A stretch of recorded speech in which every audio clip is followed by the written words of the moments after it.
Hey, good evening, everyone. Another Tuesday evening. Welcome to everyone this evening on Tuesday's Thoughts. We're about to start another session looking at moral injury. And if you're watching this catch up or weeks or months or even longer later on than the live event, just to say a huge thank you for taking the time. If you're scrolling, well, you perhaps will scroll for a few seconds, then you're off onto something else.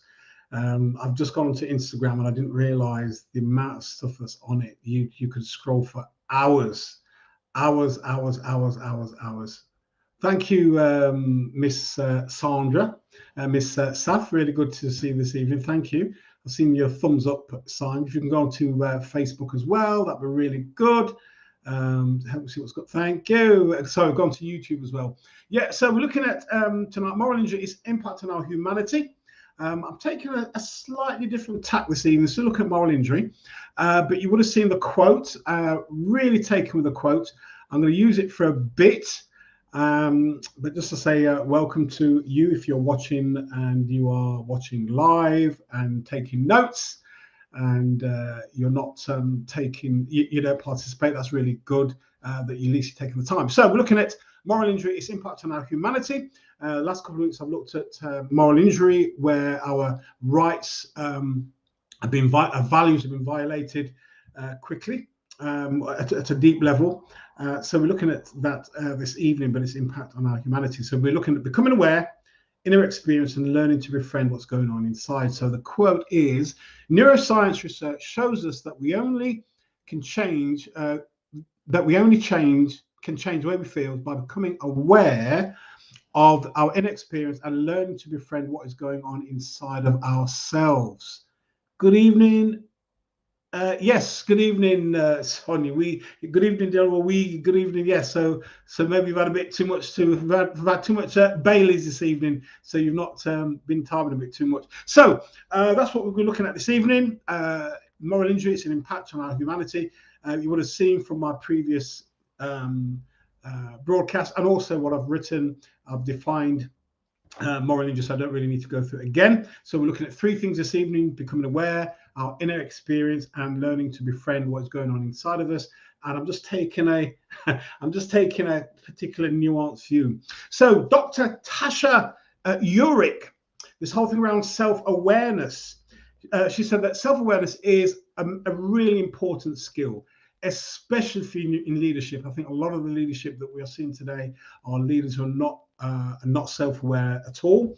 And she says that research says that 95% individuals claim to be self-aware, but the research showed only 10 to 15% of people actually fit the criteria of self-awareness.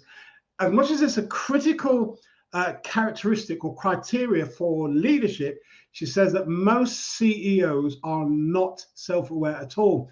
At that kind of the pivotal part of leadership, and they're not self-aware. Good evening, Jenny, and anyone else that's watching. If you're scrolling, thank you for taking the time to do so. So self-awareness, it really is the ability to see ourselves clearly, to understand who we are, what makes us tick, and also how others see us and how we fit into the world. That's self-awareness. It's really important that we are self-aware. And I'll say a little bit about how we do that later on. So it's the ability to see ourselves. Now, there's two parts of self-awareness. There's the external awareness and there's internal awareness. So internal self-aware is that we know who we are, we know what makes us tick, we know what our values are, we know what our weaknesses are, and our strengths and so forth. We kind of know all that is, and we know how good we are with our strengths and so forth. We also know our place in the world as well. So then she goes on to talk about the external self-awareness, is that we know how others see us. And the real example she says for this, and I think many of you may agree, one of the things that we see quite often in leadership, and it sounds like I'm attacking leadership, but I'm not. Being involved in leadership since I was 24, I've just sat down and thought about it. Somebody challenged me yesterday, said, how long have you been involved in leadership? And I said something like 15 years or whatever it was. And he said, no. It said, when do you start being involved in leadership? I was 24 at the time. So it's 40 years of leadership from young people and young adults and all that type of stuff. So it's been around for quite a while. So one of the things about good leadership is that they are better able to understand other people and they're open to other perspectives. One of the things I teach a lot on inclusive leadership, one of the things I say to the people is simply this: as a leader, you should be the last person to speak in the room. But what happens quite often as a leader, we go in, this is what we need to do, and you've already given people ideas. If you keep doing that, what happens over a period of time, people say, well, Delroy doesn't really need us because he's kind of thought about this already. So we don't get the best out of people. So this whole thing about self-awareness is really important. And where moral injury is concerned, sometimes things happen and we are upset, but we don't even know why we're upset because we've never really kind of stopped to kind of think about it.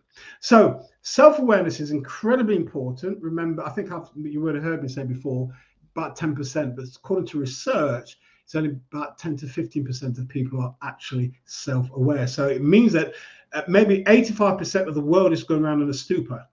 And that can be people just accept what individuals say, accept what politicians say. We don't think about things. We don't look at things. We don't ask probing questions. But those questions are really important. It's not about being critical, but you just want to know what's really going on here. That's really important. So the whole thing around inner experience, that's really important to me. This session may be a bit shorter than usual. Please feel to add a question or make a comment or so forth.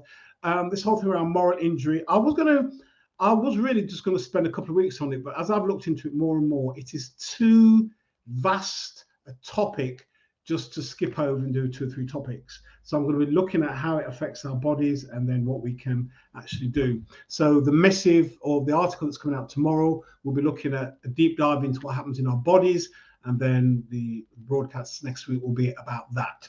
Anyway, so moral injury. So what happens is this, but it happens all instantaneously. Now, we witness something which is a violation of our rights. Something has happened. Now, hear this.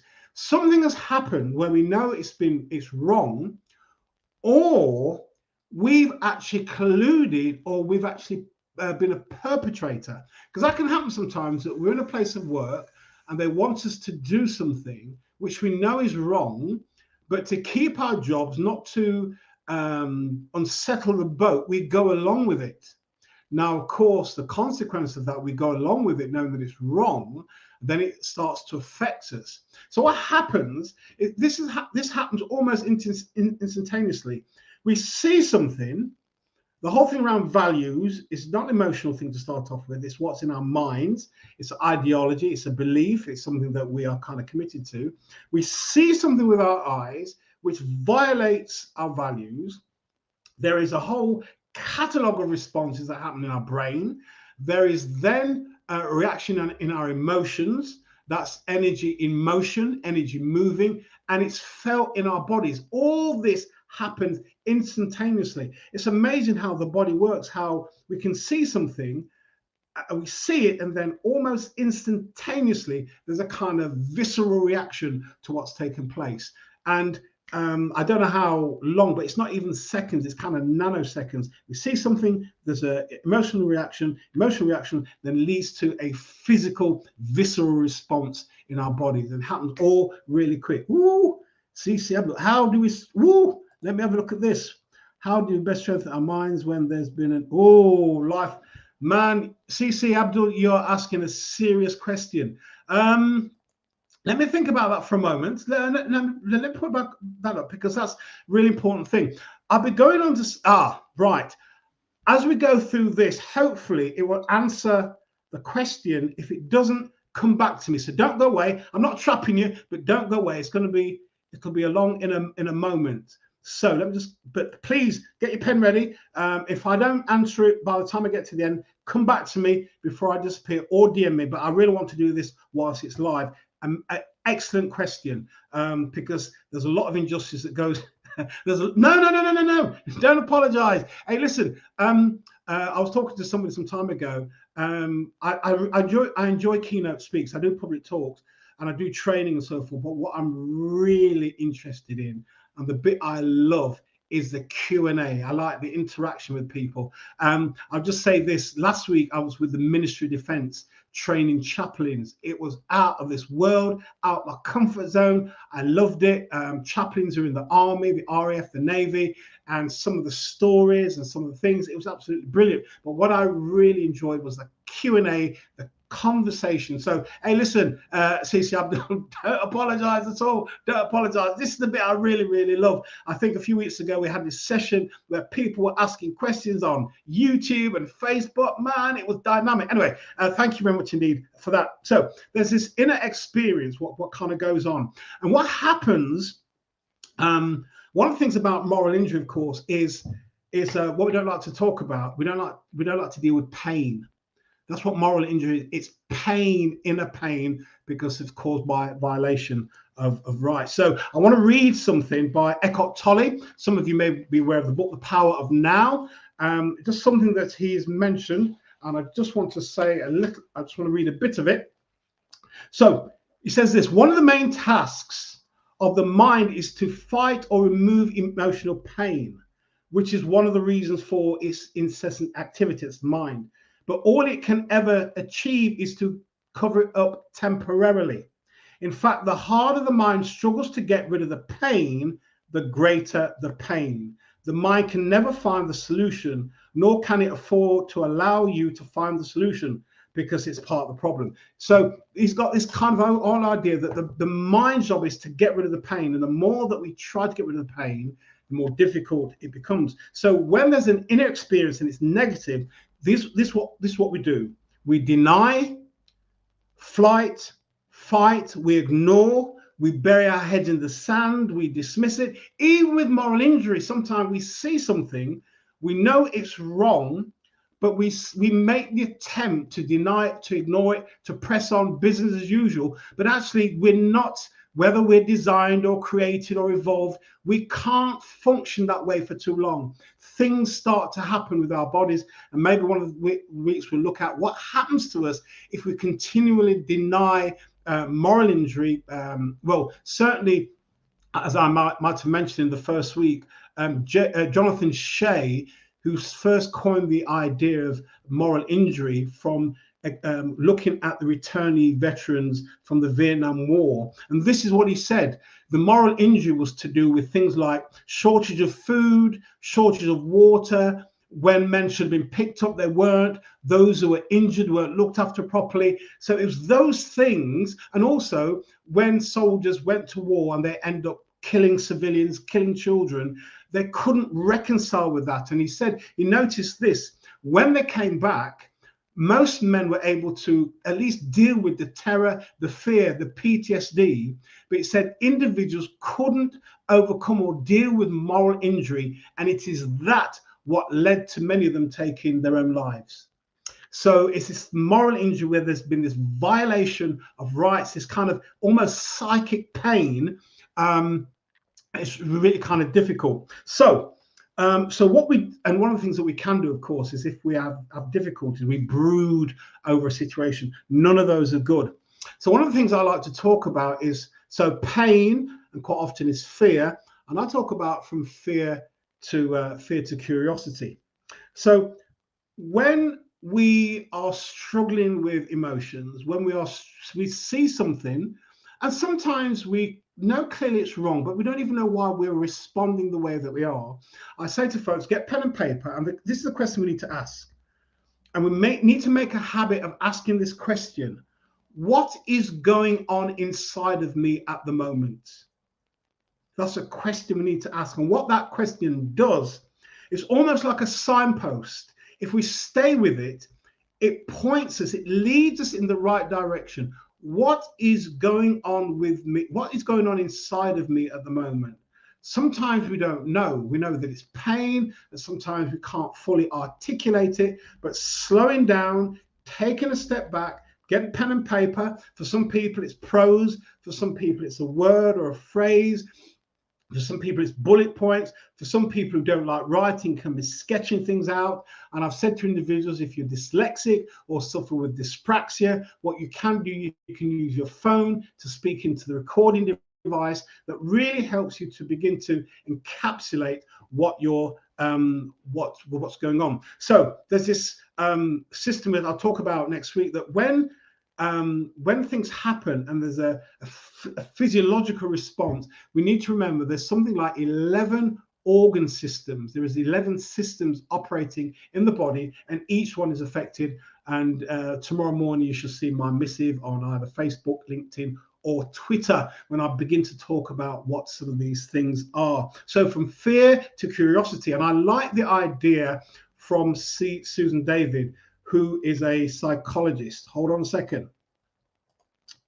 CC Abdul, I'm coming to you. There's a fight or flight physiological reaction, which is natural when there is fear or pain. In an emotional state, can you wisely... Now that's almost similar to what CC Abdul is saying. Can you... Oh, that was a bit too quick. Can you wisely choose your response? You can with experience. Going back to this thing about being self-aware, so maybe when things first happen, what we do, we react. But then over time, if we're able to process things and we step back and we do some form of reflection, what we do then, we respond. So reacting is knee-jerk, and responding is where we've had either experience or time enables us to act accordingly. Now, let's go back to this situation of war and terror and the army and so forth. I may have shared with you some time ago. There's a breathing technique. So we know then when we're under pressure, we're under stress, heart rate increases, blood pressure increases, we start sweating, heartbeat is really quick. Now what happens, the breathing becomes shallow, starves the brain of oxygen, and then that's where we get irrational thinking. We can't think straight. One of the things when people have panic attacks is that they hyperventilate, the blood pressure increases, the heart rate increases, they get clammy or sweaty, shallowness of breath, starve the brain of oxygen, and that's when the brain is starved of oxygen, and that's when they quite often think they're going to die. And what happens, those irrational thoughts is still a way of telling us that something isn't quite right. So going back to the army scenario, so it's a method that's taught by the Navy SEALs. The method of breathing hasn't been researched, but those who have used it say how much they've benefited by it. And I've used it as well. I think I might have shared some time ago when I was coming back on a flight in America and it was quite turbulent. So it's what they call boxed breathing, whereby if you catch it in time, you control your breathing.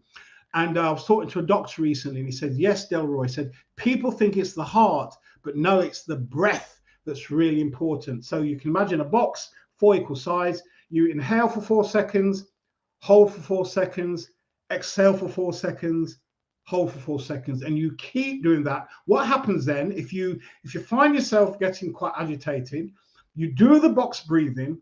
It slows everything down. Your pulse rate goes down, your blood pressure goes down, the heart rate goes down, your breathing is normal, so you can think under stress. As I said, I've used it before. Coming back, I was on a flight and it was quite turbulent, and I'm not the greatest of flyers, and I used it, and I remember thinking at the time, I've shared this with lots of students and I've never tried it myself, so I tried it and it does work, and I think within a few minutes I felt really, really calm. Since then, when I'm on a flight and it's turbulent, and I have been on some flights, I've been fine with it. And it all came about from that time when I did the box breathing. So I think you can choose, but that usually comes with experience. Sometimes you've perhaps made some bad judgment when you've been under stress. But and this whole thing about stepping back, reflecting, what would I do differently, really important. So when it happens again, you know exactly what to do. Because quite often what happens when we're in a situation, if we haven't got the knowledge or information, we don't know what to do, we kind of panic, but then that helps us to kind of keep ourselves balanced. I hope that helps. If not, come back to me. So from fear to curiosity. And Susan David, a psychologist, talks about hugging the monster.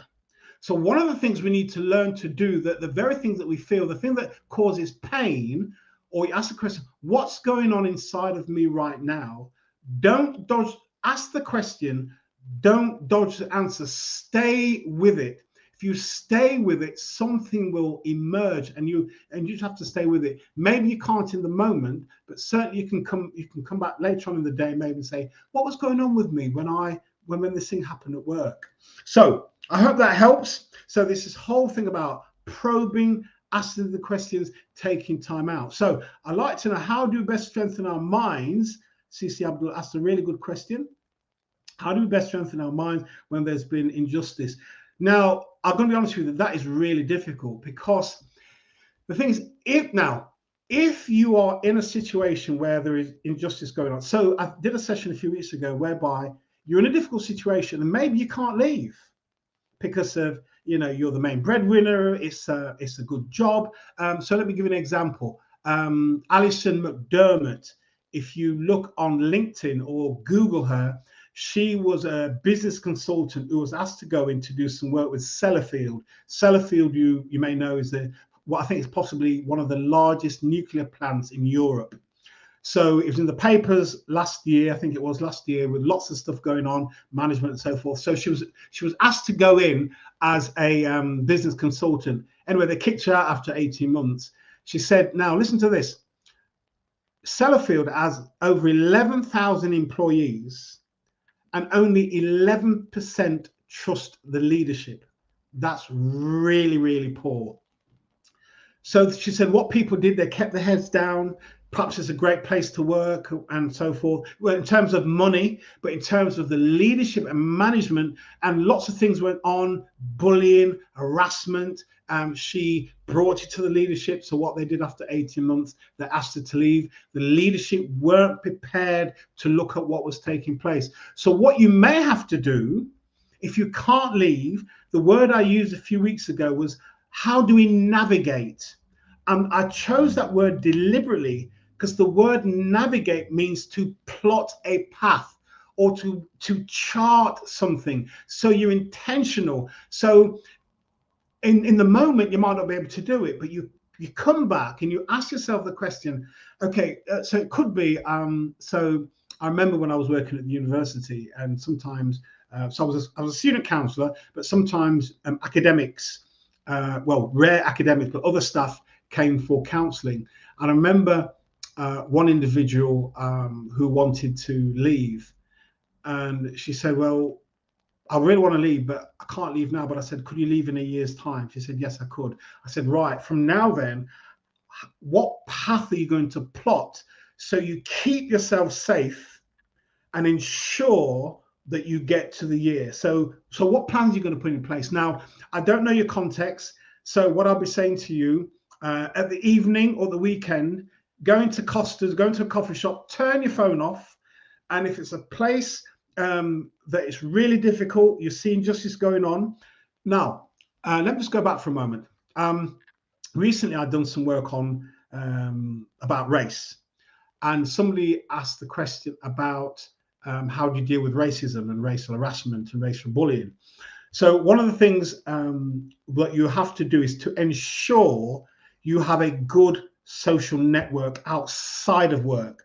Because if you're experiencing racial harassment and bullying at work, you're not sure the environment for you is safe. So you need to ensure you've got a good group of people outside of the work who you can talk to. And here's something else that I don't hear many people talking about.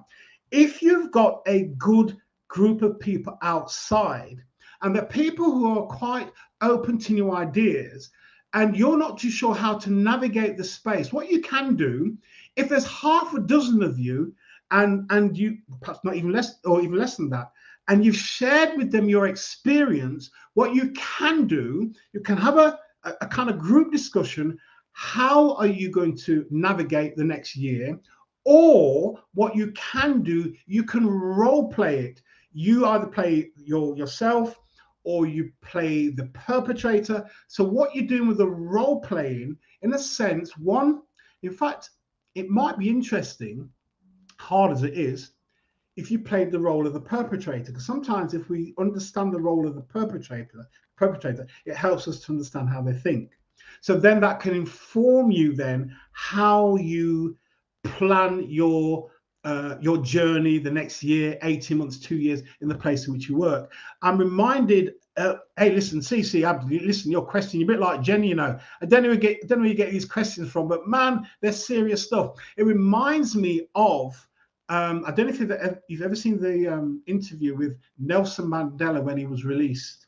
He was being interviewed by Oprah Winfrey, and she asked him, how did you survive? He said this. And it was a tough call. When I heard it, woo, okay, well, let me just say this. Was I found that just by being still, yes, listen, being still.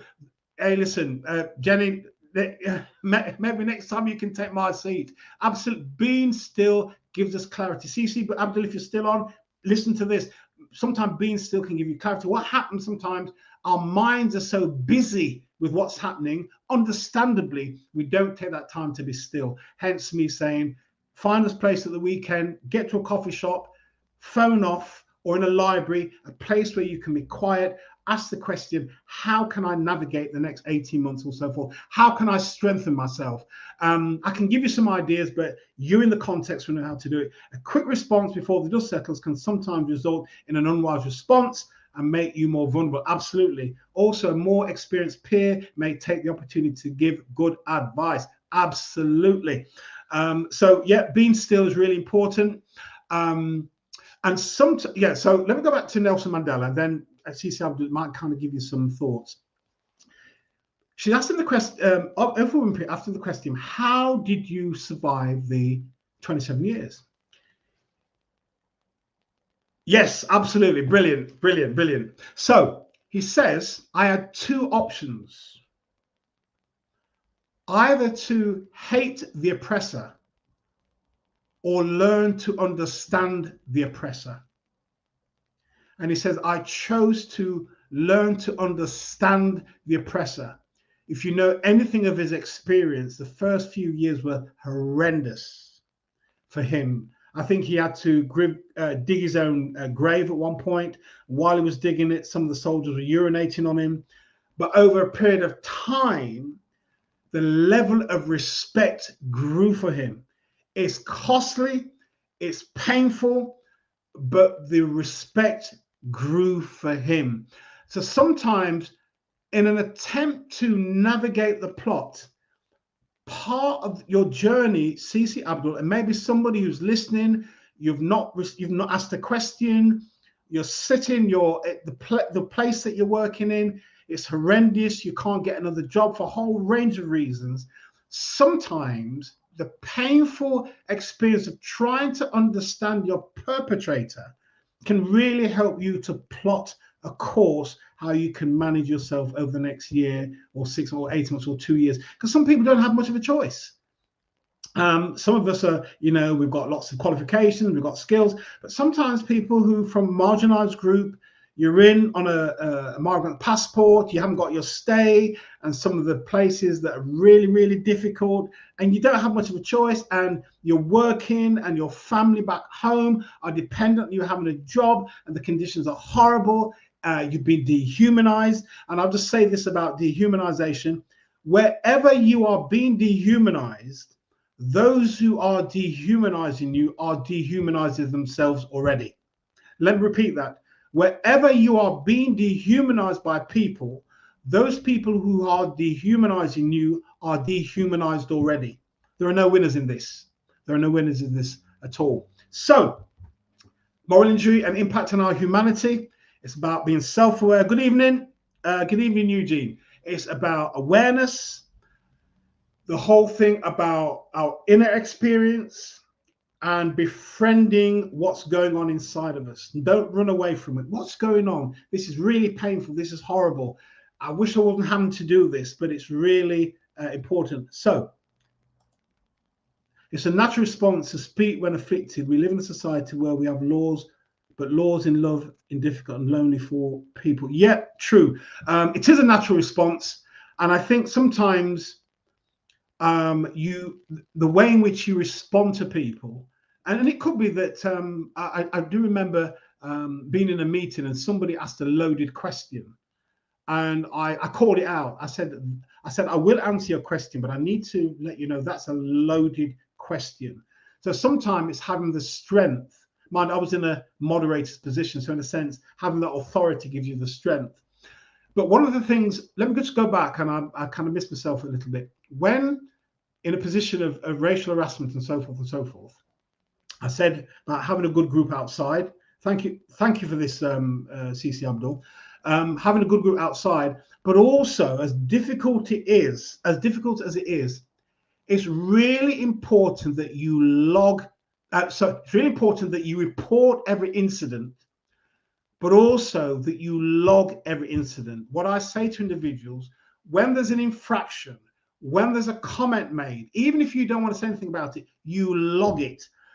So date, time, who said what. Don't tell anybody what you're doing, but you're storing up a log or a journal. So when push comes to shove, you're not banking on memory, but you've got a record of what people have done. I've done it in meetings before when I've been when I'm going to be poured over the coals, and I just whip out a list of stuff that's taken place, which has shocked people. I've just written down a list because I know that in a meeting, what happens, we become nervous and we forget stuff. But if you write down this list in the calmness, if you keep a log of stuff, and if they ever tell you they want a copy, you give them a photocopy, because if you give them the real thing, they'll say, "Oh, we've lost it." No, they've not lost it at all. They've burnt it or shredded it. So if you want a copy, let them have the photocopy, but not the real thing. So keep a log of every incident or infraction that takes place, so that if anything happens, you've got a record. Listen, I hope that answered your question, CC Abdul. I don't know if this is the first time you've been on, but thank you for your question. Thank you for your presence. I kept you for 30 minutes. And for all of you that are watching live, not made a comment, I hope you found this helpful. I'm more than happy for people to DM me. There are some terrible work situations people are in, and I think as time is going on, I guess I work for myself now, and I've been fortunate. I've always worked in good places, but there are people who are working under some really difficult situations.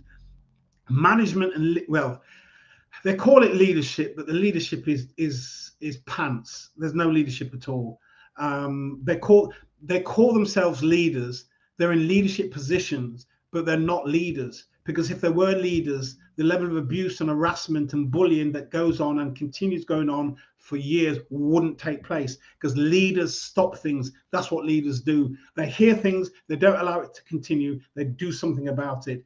The ending of Alison McDermott's report, if you go on LinkedIn or YouTube, put it Alison McDermott, it should come up, about 3-minute video. She said, yes, CC Abdullah said this. Yes, I work for myself now, raising awareness of abuse. Yeah, absolutely. Yes, I work for myself now, raising awareness of abuse in life, work, etc. Brilliant, brilliant. Alison McDermott said this. So just her talking. She said, "Listen." She said this as she left. She was asked to leave. She said this, and she's absolutely spot on. Those that created the mess, those that presided over the mess, and those that covered over the mess cannot be the same people to correct the mess.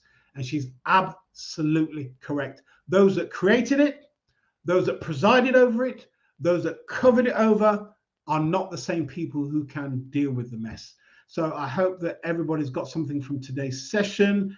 I like your comment, CC Abdul, about it's a natural response to speak when fit. It is. We live in a society where we have laws, but laws in love and difficult and lonely for people. Yeah, sometimes there are times you may say to yourself, look, and also one has to be careful. And going back to Jenny's point about choosing, if we get emotional, can we say the right thing? Over a period of time, somebody may say something to you, and you may want to say to them, I could answer you, but if I answer you how your responses made me feel, I may deeply offend you. So I'll come back to you and I've calmed down. Now that is not a sign of weakness. That is a great character. That's you being able to exercise self-control, even though inside you want to let rip, but you exercise self-control. Either you respond or you go and log it, because you might be in an environment whereby if you respond or report it, nothing's going to happen.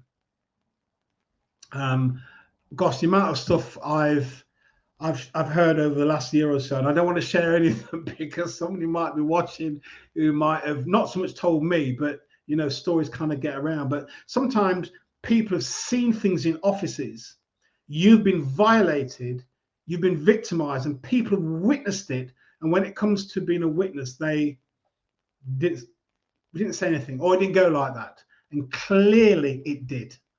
Anyway, I wish you all well this evening. I've taken you a lot longer than I anticipated, 35 minutes. Thank you very much for taking the time. Cici Abdul, I hope you found it helpful. Listen, if you find this stuff helpful, share it with your friends, share it with somebody who might be struggling at this time in a place where they're experiencing moral injury. Hopefully this will give them some tips how they can deal with it as best as possible. So thank you all very much indeed. Thank you very much indeed, Jenny. Thank you, Cici Abdul, Carol, and Eugene, and Sonia, and my engineer, sound engineer. Brilliant.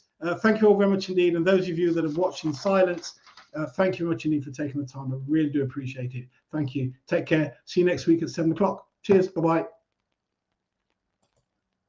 And look out for my article tomorrow morning. Have a read of that. We'll be deep diving into that next week.